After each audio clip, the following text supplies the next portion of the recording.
Everyone knows cricket is a sport that is extremely mental, and having yourself in the correct mental state can mean the difference between success and failure on any given day. So in this video, we'll be covering 4 tips that will help you stay calm when the pressure is on and ultimately enjoy your batting that much more. And while that is happening, there will be a full batting session in the background you can do the next time you are at the nets.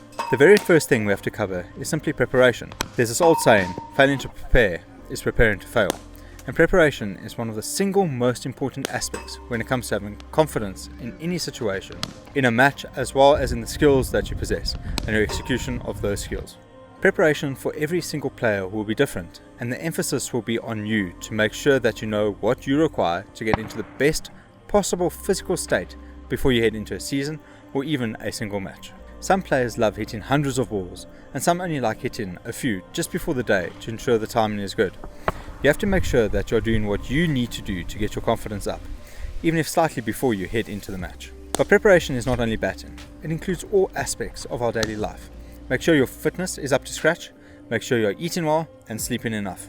All these small things will have a massive impact over the course of a season, helping you score more runs overall, increasing our overall confidence and ultimately making us enjoy the game that much more. Preparation, however, won't do the job alone. What happens if the pressure is on? You need to be the one to get your team out of a dire situation. There's a massive total ahead of you and the bowlers are ripping through the other end. These are the type of situations that separate the good from the great players. Great batters perform under pressure, but how do they do it? Well, there are a few things that all great batters do. The first one is batting according to their game plan. We have covered batting game plans and how to develop your own in great detail in a previous video that will link in the description at the end of the video. The sponsor of today's video is us and our new training programs. We have put together a strike rotation program and a power hitting program.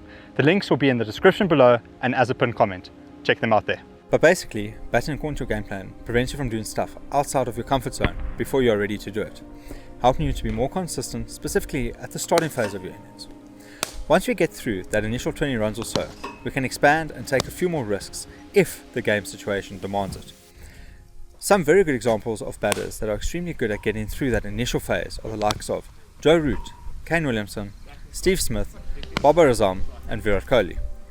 When we do get through those first 20 or so runs, it inevitably gives us a lot of confidence and helps us relax as we are fully into our innings by that point. Our next point builds off of the last, and that is working in small, achievable goals.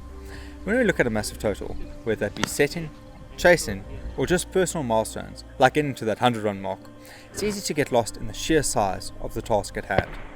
This gets us overwhelmed and ultimately causes us to make bad decisions. The simple fix to this is to break that massive target into small, achievable goals. I personally love keeping track, 10 runs at a time, and ticking them off along the way. By doing this, the task is much more manageable, and before you know it, you'll be halfway to your target. Find what works for you and make sure to keep ticking off as many of those small goals. This will help us stay a lot calmer throughout our innings and help us make better decisions in the long run. Our final point we'll be covering in this video is positivity at the crease. There are 2 parts to this. The first part is your thought process. Each and every single one of us had negative thoughts while batting, whether that be, I hope I don't nick off, or damn, this bowler is good, I don't think I can score. What's key is realizing that just a thought and it doesn't mean anything. Once you have realized this, you can swing it to a positive thought. You've got this, watch the ball the whole way, wait for the bad ball. By doing this, we get rid of the power that the negative thought has and will ultimately help us stay calmer when we are at the crease. The second part of this is positivity in our game, which simply means looking to score. When we look to score and have a nice positive movement, we get ourselves in the best position possible to play any given ball. We should always look to play any given ball in this order. Look to hit a boundary first. If that's not possible, then look to rotate strike.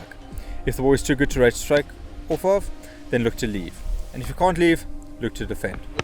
By doing this, you'll be able to capitalize on the bad balls and get more runs easier off of the good balls without taking unnecessary risks, leading to a calmer, more controlled version of yourself out in the middle.